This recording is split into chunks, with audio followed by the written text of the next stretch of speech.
73 applicants stood beneath the white light of the atrium inside the Helix Ion Tower. 42 floors of glass and steel rose above the city in clean reflective planes, each floor sealed behind biometric access, executive silence, and money quiet enough not to announce itself. The men waiting in the lobby wore dark suits tailored to imply violence professionally. Former military contractors.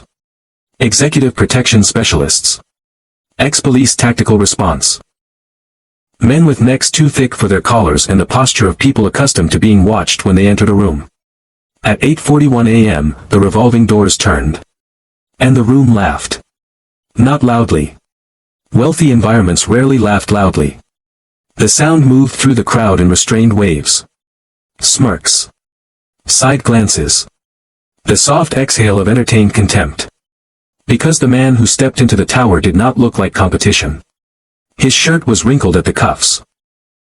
His dark coat had rain on one shoulder. And beside him stood a little girl in a yellow sweater holding a white stuffed rabbit by one ear. The man paused just inside the lobby long enough to kneel. "You remember the rule?" he asked quietly. The girl nodded seriously. "Stay where they tell me." "Yes. And? If somebody feels wrong, I come find you." His eyes softened for less than a second. "Good." He stood. The child took his hand. The registration clerk looked uncertain already. 2 rows back, a heavyweight applicant named Marcus Vale leaned toward the man beside him and murmured, "What is this, career day?" A few people laughed. The father heard it. Nothing in his posture changed. At the far end of the lobby, behind a suspended wall of smoked glass, Evelyn Mercer watched the security feed without sound. CEO of Helix Ion Dynamics. 38 years old. Brilliant enough to have taken the company public before most people her age finished recovering from graduate school. The financial press called her cold because they mistook precision for absence. She watched the man kneel beside his daughter again near reception while a young assistant brought coloring books to the waiting area. The child thanked the assistant with complete seriousness, as though accepting a diplomatic agreement. Then the father straightened and walked toward the registration desk. The laughter followed him in smaller waves. Evelyn noticed something strange. He never once looked around to see who was laughing. Most people always looked. To locate judgment. To measure status. To defend ego. This man moved like none of it mattered enough to register. "Name?" the clerk asked. "Adrian Shaw." The clerk typed. Then stopped. Something shifted behind her expression. She looked up once at him. Then instinctively toward the security office. Evelyn saw it happen on the monitor. Interesting. A man detached himself from the wall near the elevators and approached. Gavin Rourke. Head of corporate security. Tall. Controlled. Perfectly tailored. The kind of man who smiled with only one side of his mouth. "This is a closed executive assessment," Gavin said pleasantly. "Family accommodations aren't part of the process." Adrian looked at him. "My daughter's sitter canceled 40 minutes ago." Gavin's eyes moved briefly toward the child. "And you still came?" "Yes." Confident. "No," Adrian said. Committed. The answer landed oddly in the silence afterward. Behind the smoked glass, Evelyn leaned back slightly in her chair. Gavin smiled faintly. "Well," he said. "This should be educational." The first assessment took place on the 21st floor. No combat yet. Observation. The candidates were brought individually into a simulation room containing 12 camera feeds from a fabricated security breach scenario inside a luxury hotel. They had 90 seconds to identify threats.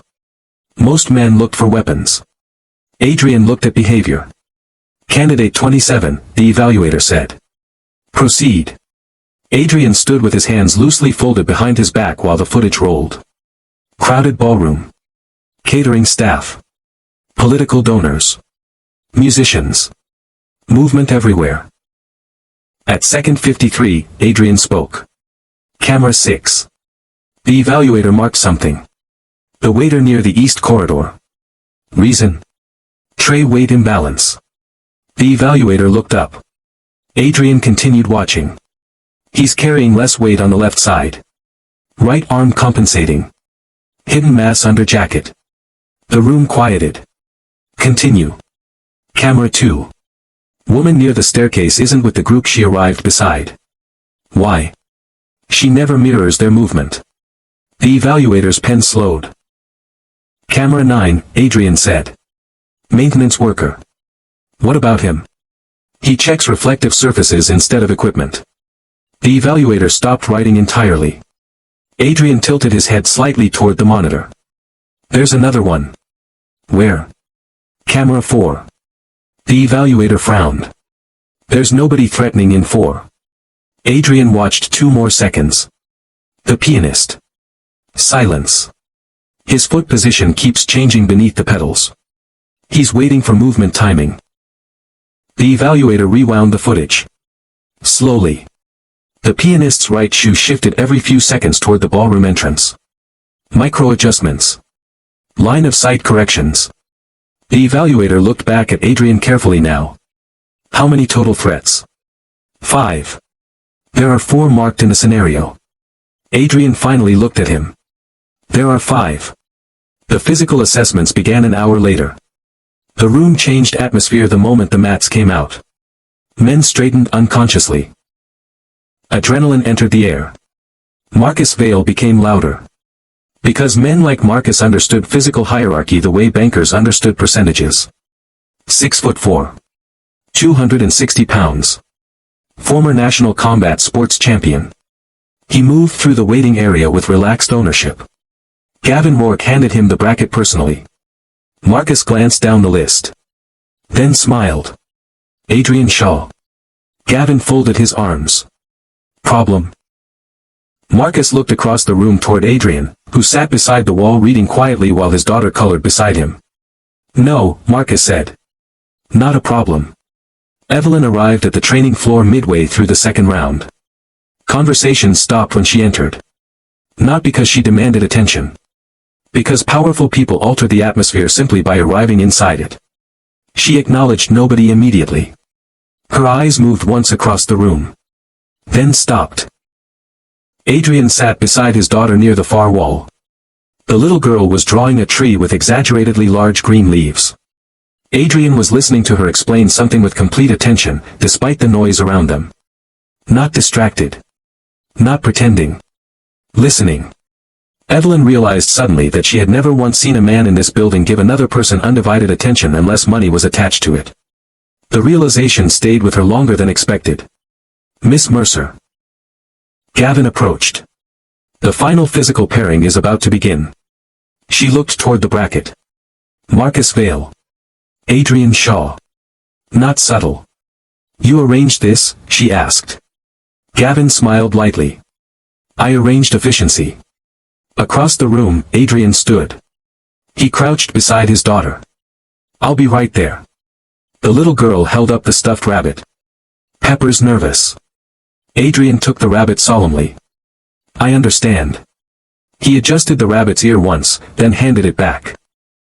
The child nodded, apparently satisfied by the negotiation. Several applicants smirked. Evelyn noticed Adrian never reacted to them. Not once. That was becoming unsettling. The timer started. Marcus advanced immediately. Fast for his size. Heavy pressure. Direct engagement.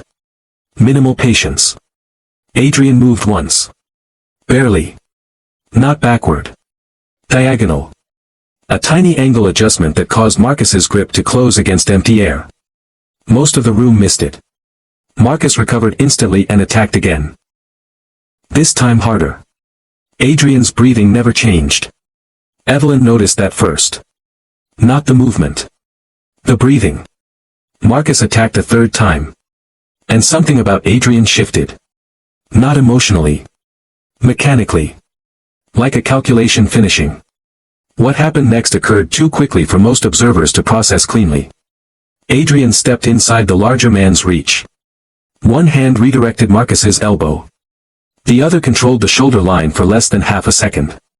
A small rotation. A collapse of balance.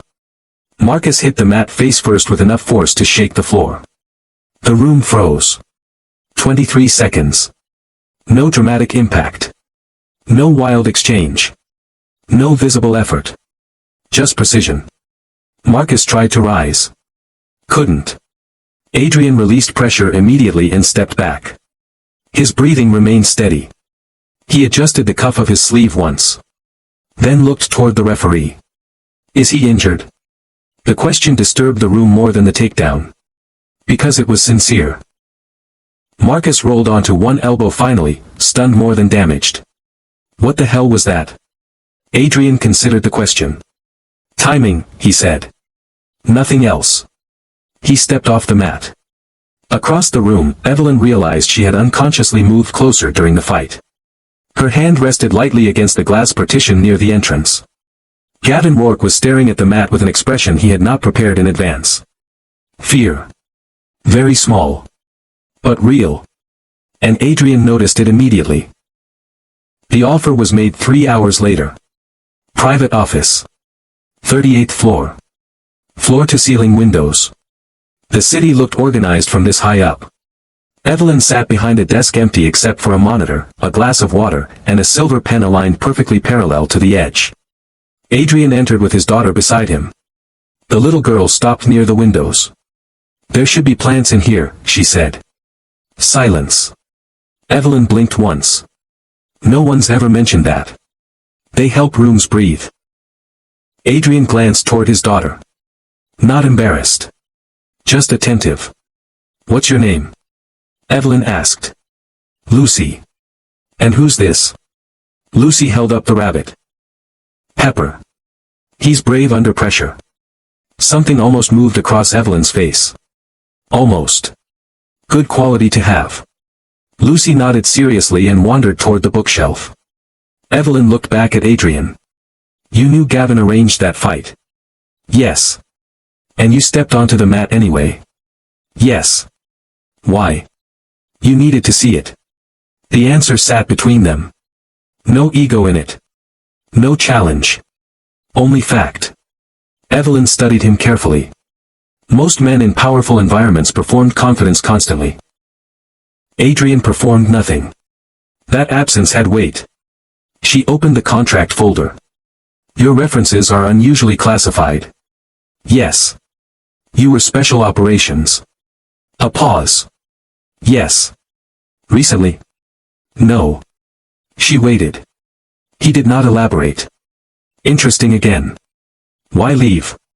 For the first time since entering her office, Adrian's eyes shifted slightly away.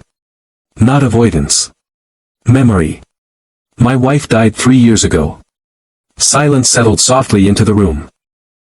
Lucy sat cross-legged near the windows drawing quietly beside Pepper. Evelyn closed the folder. I'm sorry. Adrian nodded once. Not accepting sympathy. Not rejecting it. Just acknowledging its existence. Evelyn signed the contract. The first week changed the rhythm of her life. Adrian walked one step behind her. Always one. Never beside. Never too far. Perfect positioning. He identified unsecured elevators before anyone else noticed them.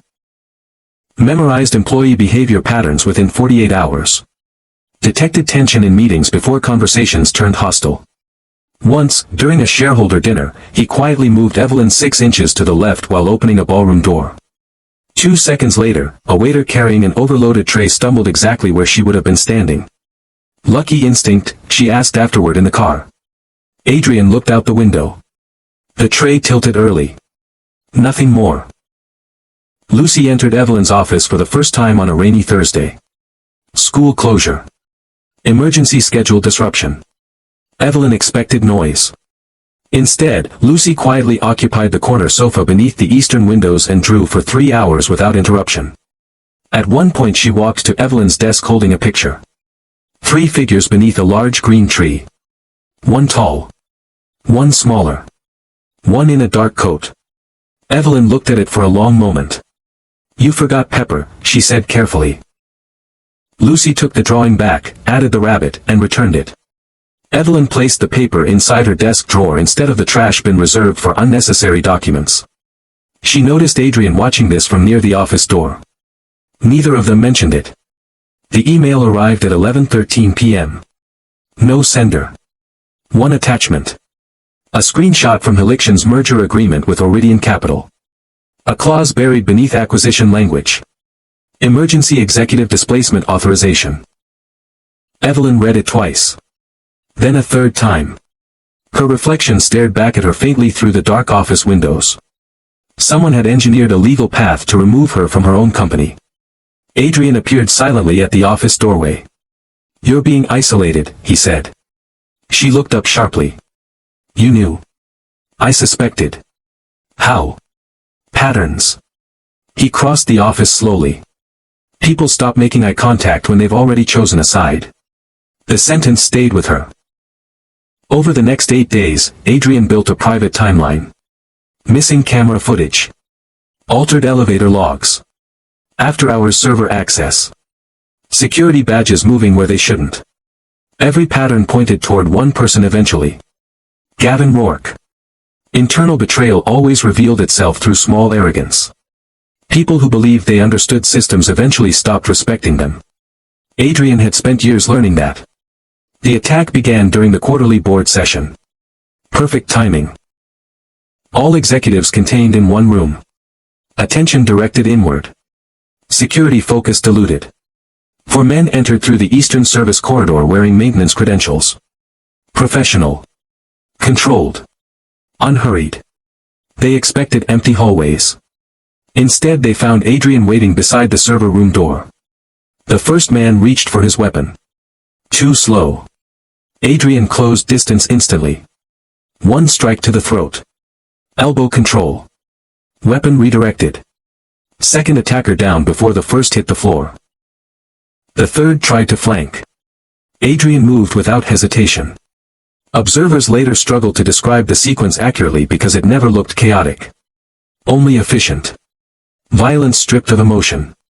The fourth attacker lasted longest. 9 seconds. Then silence returned to the corridor. Gavin stepped from the stairwell holding a suppressed handgun. His face looked calm. Too calm. "I only need 10 minutes, Gavin said quietly. Adrian's left shoulder bled slowly through his shirt from a grazing wound. He barely looked at it. "No," he said. Gavin sighed softly. "You know what I've learned. Loyalty is just delayed self-interest." Adrian watched him for a moment. Then answered with complete certainty. "No. That's all you learned." Gavin fired. Adrian moved before the trigger finished breaking. 3 steps. Angle change. Control wrist. Impact against concrete. The gun skidded across the corridor. 7 seconds later Gavin sat handcuffed against the wall breathing hard and staring upward with hollow disbelief. Not because he lost. Because Adrian never looked angry while stopping him. The boardroom doors opened 20 minutes later. Police entered first. Then legal counsel. Then Adrian. Evelyn stood at the head of the table beneath recessed white lighting while shareholders stared in confusion. Iridian Capital's chairman remained perfectly composed. Almost. Evelyn slid a folder onto the polished table surface. "Section 14 becomes invalid under fraud and coercion statutes," she said calmly. Silence. "I have documentation." Across the room, Adrian stood near the door. Still. Quiet. Watching. Not triumphant. Only certain. The hospital was quieter after midnight. Lucy slept curled sideways in a waiting chair beneath a folded coat with Pepper tucked beneath her chin. Rain moved softly against the windows.